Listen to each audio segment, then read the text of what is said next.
Vamos a estar Fausto Salinas con nosotros, ¿verdad? Saludamos a Fausto Salinas. Vamos a comenzar esta entrevista. Jaime, arráncala tú, por favor, mi querido Fausto. Discúlpenos que lo hayamos demorado. Qué gusto de saludarlo. Va a arrancar esta entrevista Jaime Velázquez. Jaime, vamos a hablar de seguridad con el excomandante de la policía y queridísimo amigo. Adelante, Jaime. Querido Fausto, la verdad es un placer tenerlo aquí en I-99. Cuéntenos un poquito cómo se encuentra, cómo ve la situación y pues obviamente si nos escucha bien al momento. Buenos días, un saludo cordial a I-99, todo el aprecio y cariño siempre.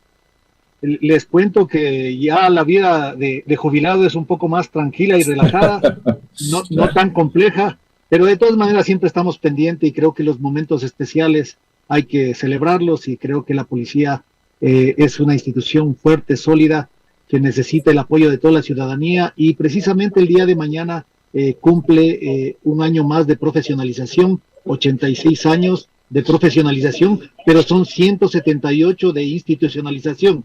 La Policía Nacional desde el año de 1846, cuando se crea la Policía de Orden y Seguridad, empieza ya a trabajar como un cuerpo organizado. Sin embargo, lo mencionaron hace un momento, el general Alberto Enríquez Gallo precisamente fue quien creó la Escuela de Carabineros con el decreto 64, el 2 de marzo de 1938, y es así que crea la Escuela de Carabineros, el primer paso a la profesionalización e institucionalización de la policía, la cual estuvo conformada por 60 cadetes. Realmente es un motivo de alegría celebrar este aniversario más de la Policía Nacional, sobre todo en este momento crítico, en este momento que ha sido complejo, pero no es el único momento complejo. Recordemos que la policía ha estado con los carabineros en 1941, en el conflicto 95, conflictos externos, pero también ha estado con las víctimas del terremoto en abril del 2016, ha defendido la democracia en el 2019, en el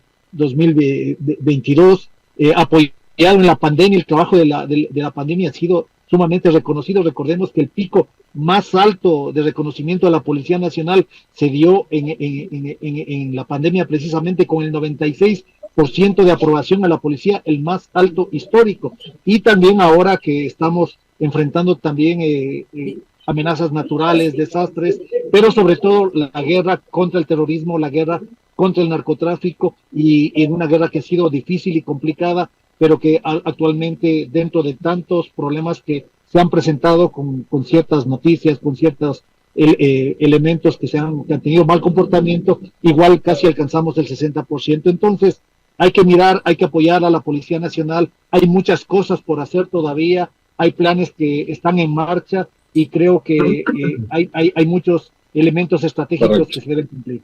Sí, muy bien, Fausto, la verdad es que todos reconocemos esa labor y apoyamos a la Policía Nacional que nos protege día a día.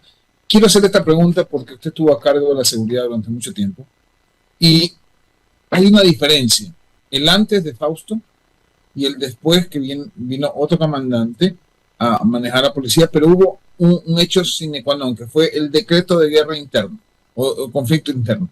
Eso cambia la perspectiva desde la visión de los agentes o de los policías y los militares, porque pueden ir donde se encontraban ya los delincuentes, porque antes no lo hacían por más estado de excepción que teníamos. ¿Eso permitió hacerlo?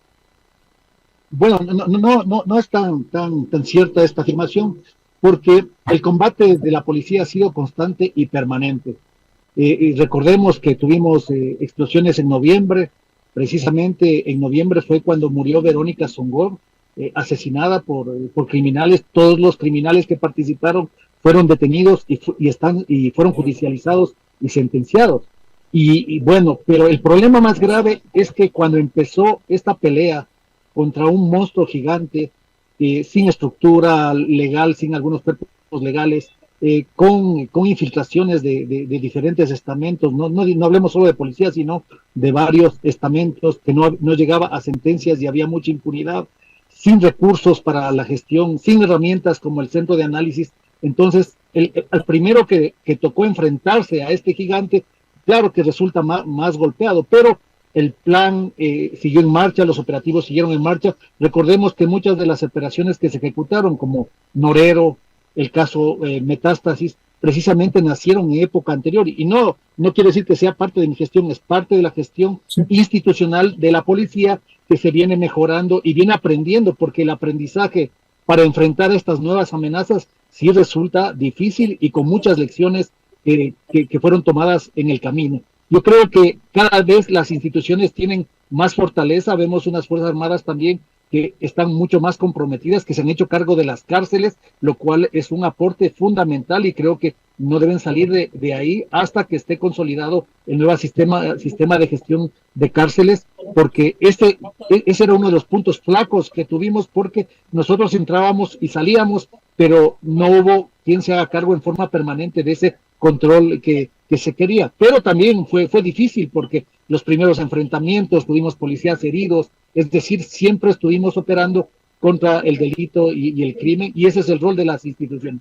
Pero ahora tenemos más aciertos. Por ejemplo, el caso Metástasis contra jueces y fiscales y algunos policías nos da la pauta de que quien se pase de lado realmente tendrá que ser judicializado, y eso es un gran mensaje para que la justicia actúe con probidad.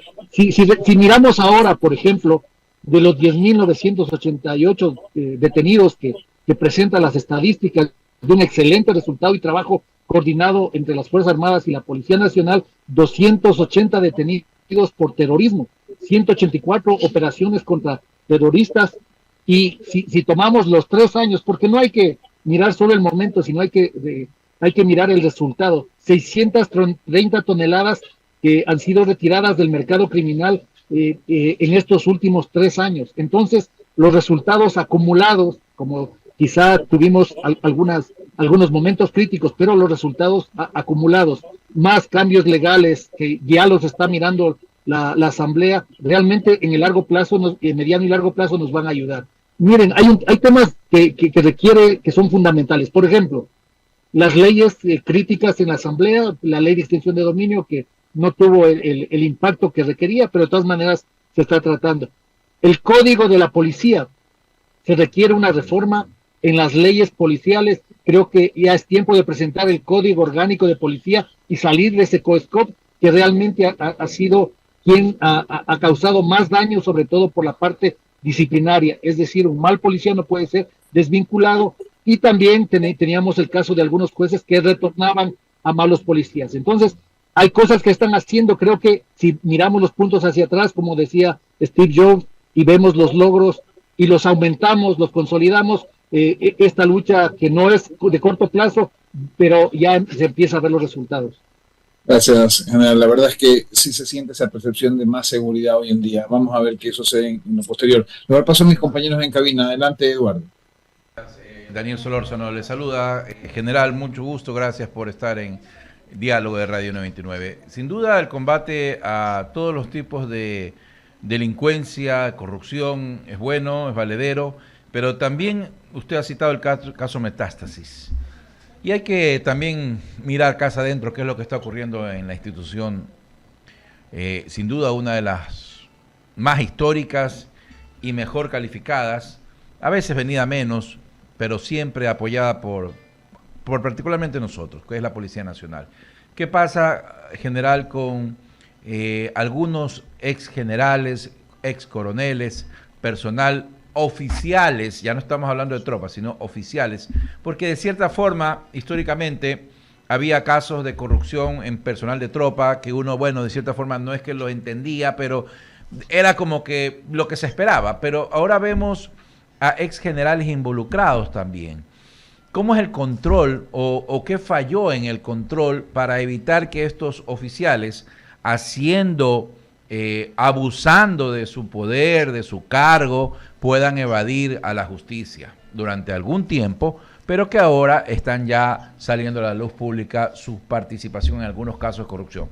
¿Cómo hace la institución para curarse en salud? Bueno, la Policía Nacional es una institución que siempre ha estado en la primera línea.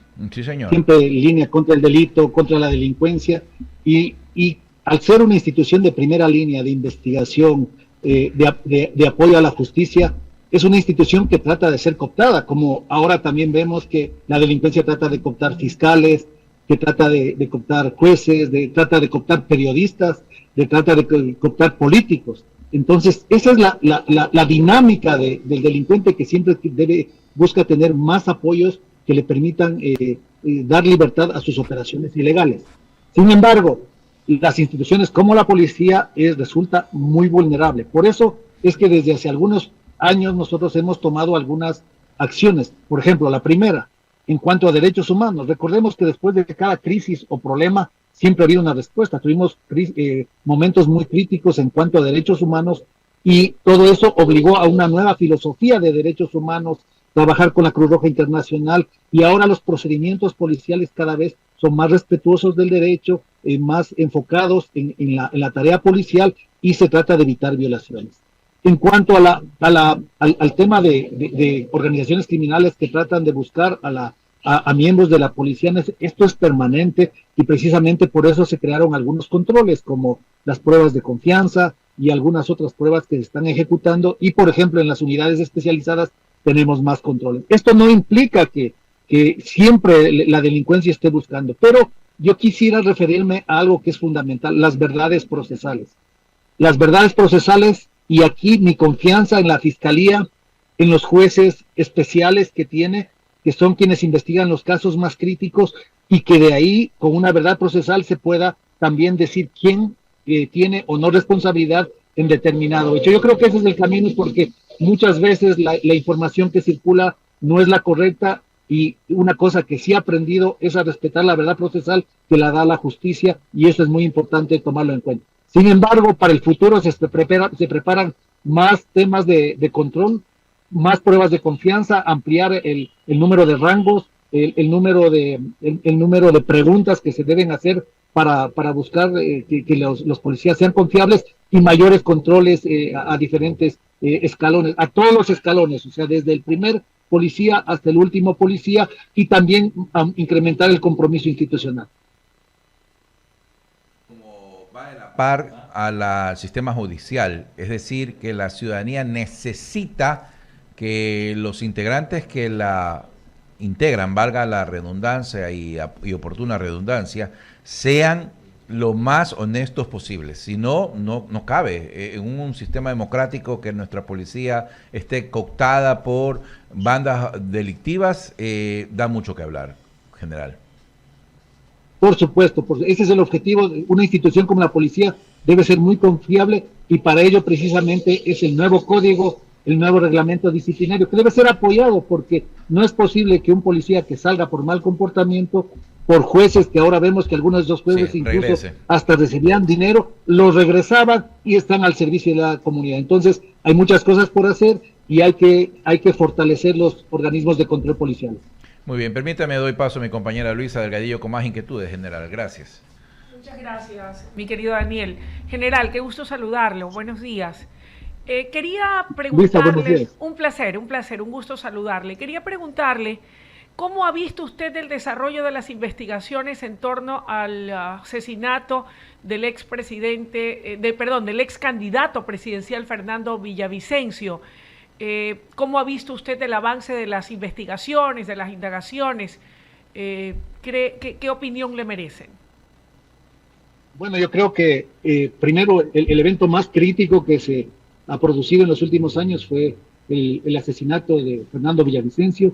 Creo que eso marcó también lo crítica que estuvo la situación en el país, y definitivamente cuando ya se comete un hecho de este tipo, viene la respuesta. La primera respuesta que fue entregada por la Policía Nacional fue la captura de varios de los autores materiales. Algunos de ellos ya en el desenlace de las investigaciones vemos que tienen alguna participación. La cooperación internacional, el trabajo de jueces especiales dedicados a este caso, y también el aporte de algunas pruebas técnico-científicas que están apoyando y están ya entregando alguna información. Creo que el objetivo principal de la investigación es ir un poco más allá de los autores materiales, el autor mediato que está claramente identificado, o los dos autores mediatos, y de ahí en adelante hay que buscar quién es el autor intelectual. Estas investigaciones no son tan rápidas porque requieren mucho sustento técnico, mucha carga de pruebas, pero estoy seguro que en el tiempo se dirá la verdad, y se llegará a establecer. Recordemos que hay nuevas herramientas, por ejemplo, esta recompensa que se ha dado también para que quien dé información sobre los hechos también va a ayudar a tener información clave que puede ayudar en la resolución del caso. Y las pericias técnicas, como les dije, son fundamentales porque ahí hay mucha información que puede ayudar a desarrollar este lamentable caso que tanta tristeza ha traído al país. Por otra parte, estimado general, ¿cómo ha visto usted la intervención de los recintos carcelarios del país por parte de los elementos de las Fuerzas Armadas? ¿Cree usted que esta debiera ser una medida que se perennice en el tiempo para que el actual gobernante o los que vengan a futuro puedan de alguna manera apuntar a desterrar las acciones criminales y las órdenes que se daban para tantos actos violentos desde el interior de los recintos carcelarios del Ecuador? Bueno, yo creo primero que la estrategia cambió. La primera estrategia, y este es un aprendizaje, era ingresar, intervenir, hacer operativos, encontrar cosas, pero salíamos. Creo que la decisión que tuvo el presidente de ingresar y dar esa responsabilidad a las Fuerzas Armadas de permanecer bajo el control ha sido muy positiva y estamos viendo los resultados. Sin embargo, recordemos que no tenemos todavía un cuerpo penitenciario sólido, un cuerpo penitenciario que pueda dar el mismo resultado, y tampoco tenemos las estructuras o la infraestructura necesaria para dar también alguna tranquilidad y seguridad desde la parte electrónica, física. Entonces, mientras, es mi criterio, mientras no se tenga esas capacidades, debemos pedir el apoyo y soporte a las Fuerzas Armadas, aún inclusive sin estado de excepción. Creo que, y el camino tiene que hacerse lo más rápido, esta transición a estos nuevos centros, a estas nuevas filosofías, pero también acompañados de un marco legal que les permita endurecer las penas, tener un régimen penitenciario más fuerte. Creo que la sentencia constitucional que dictamina que algunas sentencias que beneficien a grupos criminales no se puedan ejecutar es muy importante también. Eso aporta y abona a esta lucha permanente. ¿Cómo recibió usted el anuncio hecho por la Corte Constitucional condenando el hecho de las famosas medidas sustitutivas, que más bien han sido una alcahuetería para que algunos aprovechen de la situación, y sobre todo delincuentes que en lugar de estar presos están libres y distraen la atención de la Policía Nacional, que tiene que estar custodiando a los delincuentes y no a la gente de bien? Por supuesto, ese era uno de los temas críticos que los pusimos. Recuerden, hicimos operaciones en las cuales llevamos a delincuentes a cárceles de máxima seguridad y por dictámenes judiciales tenían que regresar al mismo sitio o quedar en libertad. Creo que ese es un avance en cómo los puntos se van conectando y se va mejorando algunas estrategias o algunas normativas de seguridad. Eso es sumamente importante. General, de mi parte es todo. No sé si mis compañeros tienen alguna inquietud adicional. Muchísimas gracias, general. Gracias por compartir su opinión y sin duda sus conocimientos en cuanto a temas de seguridad, y esperando siempre, en realidad esperando siempre que la seguridad mejore, que los cuerpos que luchan contra la delincuencia organizada sean siempre apoyados, reforzados, y que eso brinde lo que tiene que brindar, un país de paz, estable, que podamos desarrollarnos en todos los ámbitos. Muchísimas gracias, general. Que tenga usted buen día.